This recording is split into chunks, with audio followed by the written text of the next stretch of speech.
खुद को फंसता देख कृष ने गीतांजलि का भांडा फोड़ दिया। जी हाँ दोस्तों, यह रिश्ता क्या कहलाता है कि आने वाले ट्रैक में कहानी उस मोड़ पर पहुंच चुकी है जहां सच और झूठ की जंग अब सीधे कोर्ट रूम तक आ गई है।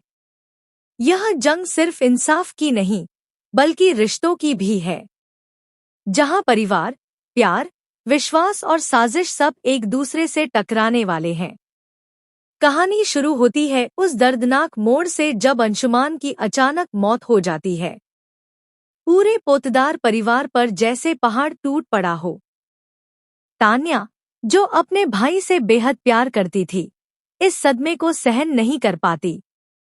उसका गुस्सा सीधे अभीरा पर फूट पड़ता है। तान्या मानने लगती है कि उसके भाई की मौत की असली वजह अभीरा ही है। पहले सिर्फ ताने दिए जाते थे, लेकिन अब हालात और बिगड़ जाते हैं। तान्या पुलिस में शिकायत दर्ज करवाती है और नतीजा यह होता है कि अभीरा को पुलिस गिरफ्तार कर ले जाती है। उस पल अरमान का दिल जैसे 1000 टुकड़ों में बिखर गया। जिस लड़की से वह दिलो जान से प्यार करता है, उसे सबके सामने अपराधी बनाकर ले जाया जा रहा था। पूरा परिवार सदमे में था। कोई विश्वास नहीं कर पा रहा था कि मासूम और नेक दिल अभीरा पर इतना बड़ा इल्जाम लग सकता है। अब बारी थी कोर्ट की। मामला अदालत में पहुंच चुका था। कोर्ट रूम का हर दिन परिवार के लिए किसी युद्ध से कम नहीं था।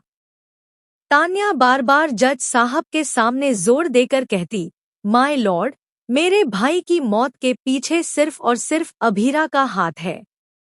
उसने जानबूझकर गलत दवाई दी ताकि मेरे भाई को रास्ते से हटा सके और खुद अरमान की जिंदगी में वापस आ सके।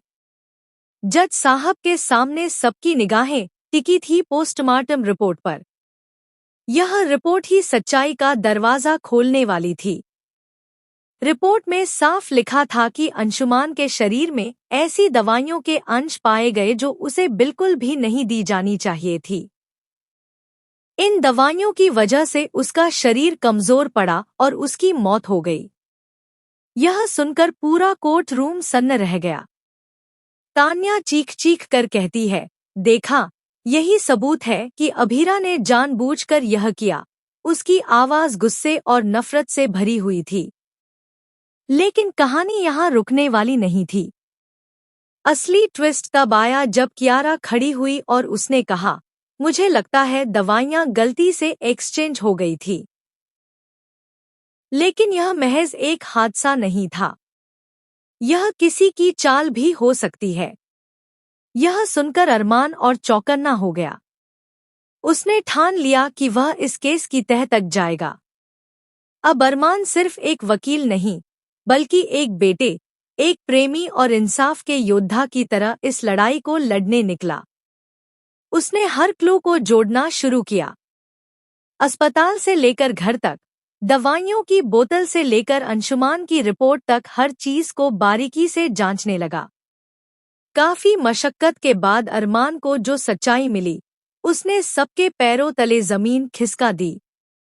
उसे पता चला कि यह महज हादसा नहीं था, बल्कि एक सोची समझी साजिश थी, और यह साजिश किसी और ने नहीं, बल्कि कृष ने रची थी। कृष ने जानबूझकर अंशुमान की दवाइयां बदल दी थी।